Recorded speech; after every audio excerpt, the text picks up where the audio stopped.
Stepanakert has taken a battering these last 2 weeks. Azerbaijan has thrown the latest high-tech Israeli and Turkish-supplied weaponry at this town and the surrounding areas of Nagorno-Karabakh. The ceasefire has allowed people to risk emerging from their shelters. A ceasefire is good, certainly good, but the problem must be solved. You can't have a ceasefire and several years later war again. A ceasefire must solve the problem, that is our independence.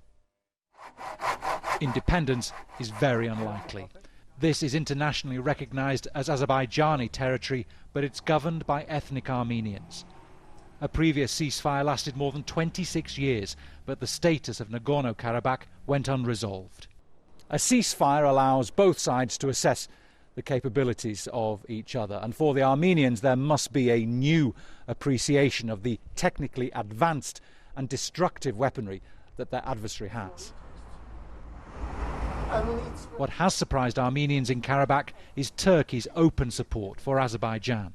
If there is also a direct involvement of Turkey, and I don't see that Turkey is going to pull out from the region, it means that we have to somehow, change some geopolitical approaches of our state,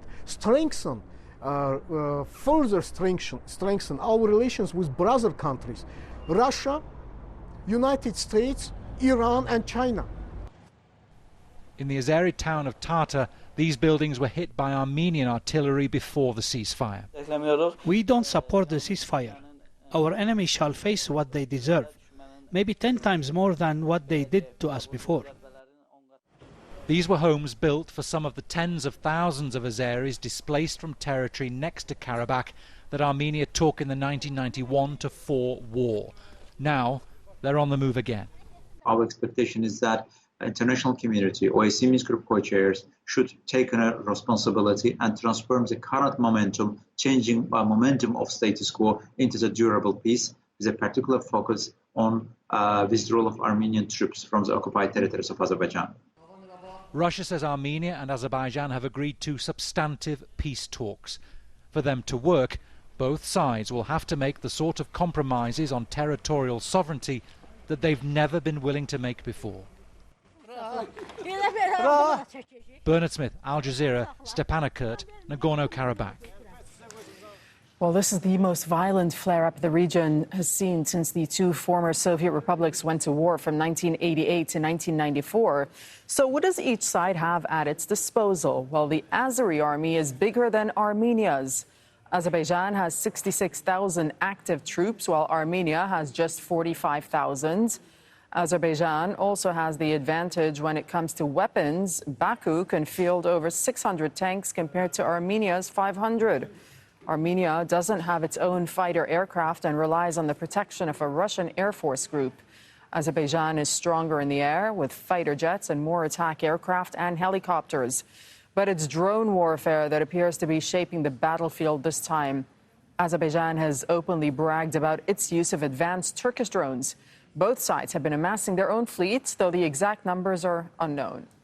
Jamila Mamadova is a regional analyst for the Caucasus region. She says it would take a lot more external interference to really make a difference in the conflict right now.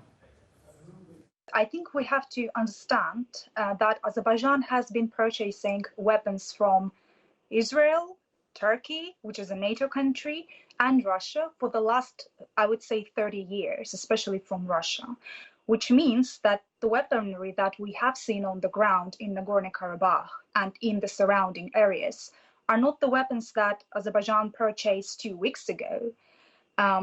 So it's not that, and even Turkey's involvement, if you will, in this conflict militarily wouldn't affect the balance of powers either, because as your wonderful reporting just mentioned, Azerbaijani army has been much more well prepared.